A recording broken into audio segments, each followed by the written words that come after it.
Hey crafty friends, this is Jenny from crafttestdummies.com, and today I'm coming to you live from the studio on a Tuesday, which is not the day I was going to come, but Friday I'm going to be at Comic-Con, so today is the day to say hello. And I just wanted to stop in and give you guys some reassuring words about your craft room organization. Now I know not everybody is lucky enough to have a whole craft room. A lot of people have a craft closet, or a craft under the bed organizer, or a craft caddy. But I have a room, lucky me, that I get to outfit any way I want. And when we moved to this home at the end of January, I knew that this was actually one of the bigger spaces I've ever been in. It's really open. It has some built-in cabinetry behind me.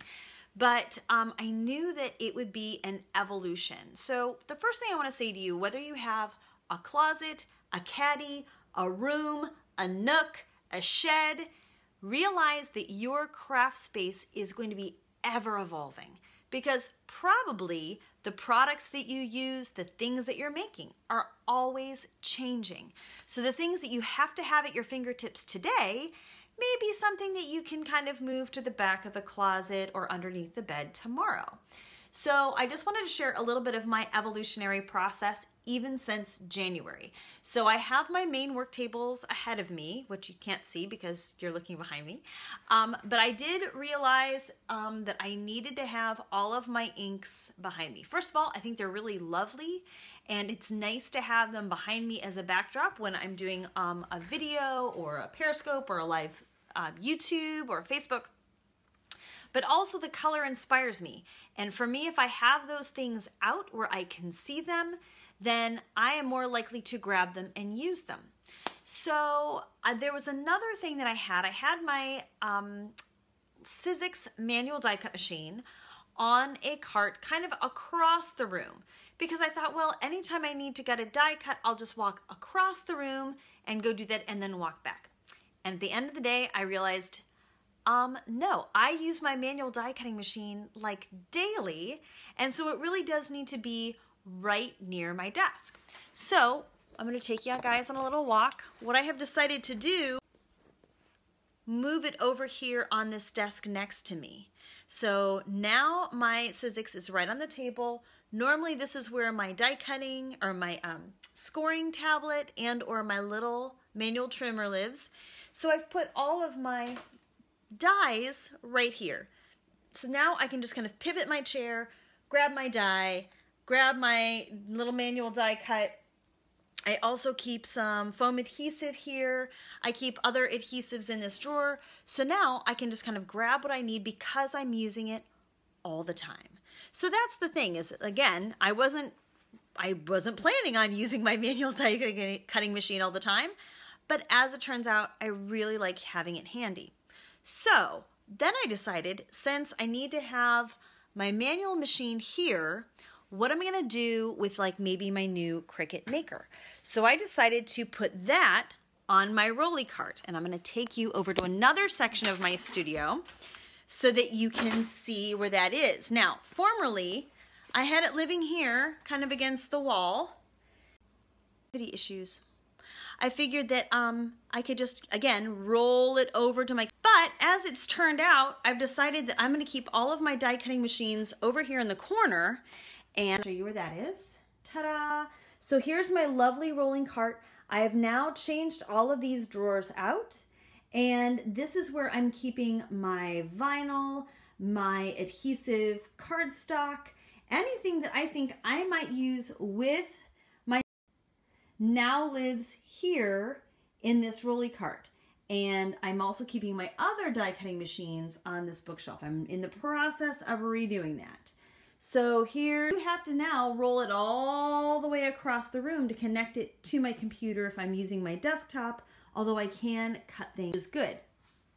But the as of today is this table. I got this for free. I think I got it for free, like off of Craigslist.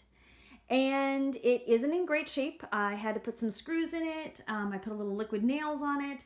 I am going to be painting it, but it's going to be my sewing table. And this will allow me, now that I've moved my fabric over here. I've got some over here and I've got some over here. And now you can see my pressing table is over here. So I can cut on this table. I can sew on this table, come over here, press it. I can also, this is on wheels, so I can bring this over to the side and kind of keep everything in the zone. Also, I can have some friends over and we can craft together at this table, which is really exciting because while I love my work table, I don't exactly have room for friends right now. And this is my daughter's work table. Also, not room for friends. So, I've also made a new little nook over here for the animals. You can see that Ginger has already claimed her spot. And this is the spot for the kittens. The kittens really love this little container. So, one sleeps in the top and one sleeps underneath. But, as you can see, I still have some room to go. I have a place here for a Kallax unit, which I bought from Manhattan, but I haven't used. So the question is, assembling it, or is there something better to use with this big, long workspace? I almost feel like another row of tables or a cutting table that's counter height might be a better plan here. So hi to Lori and Jennifer who are tuning in live. Jennifer says, I can't wait to see what you do with that table. Well, I'll give you a little sneak peek. Look at these yummy paints that I have from Plaid. I'm kind of feeling like maybe I'll just do something boring with the bottom, you know, just like gray. But the top, I might actually do some stenciling on. I think that'd be fun. And these chairs are kind of great. They're sturdy and they're solid wood. They need a little bit of sanding. They were used out on an open porch, so a lot of the finish has completely worn off, but there is a lot of potential here.